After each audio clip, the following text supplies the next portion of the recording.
Hi hello అండి. వంకాయ ఫ్రైకి అయితే స్టార్ట్ చేశాను. ఎంతో రుచికరమైన వంకాయ ఫ్రై ఇలా పొడుగుగా బిల్లలుగా కట్ చేసుకోవాలి. పత్తిలాగా కట్ చేసుకొని ఎంత వంకాయ ఇష్టం లేని వాళ్ళైనా ఎంతో రుచికరంగా తినేవాళ్ళు వంకాయ ఇలా చేయాలన్నమాట.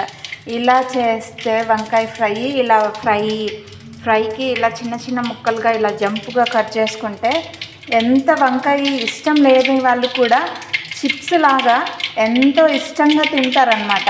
అలా చేసుకుంటే ఇలా చేస్తే వంకాయ ఇష్టం లేని వాళ్ళు కూడా అంత ఇష్టంగా తింటారనమాట. ఫ్రై చేస్తే గుత్తి వంకాయ కర్రీ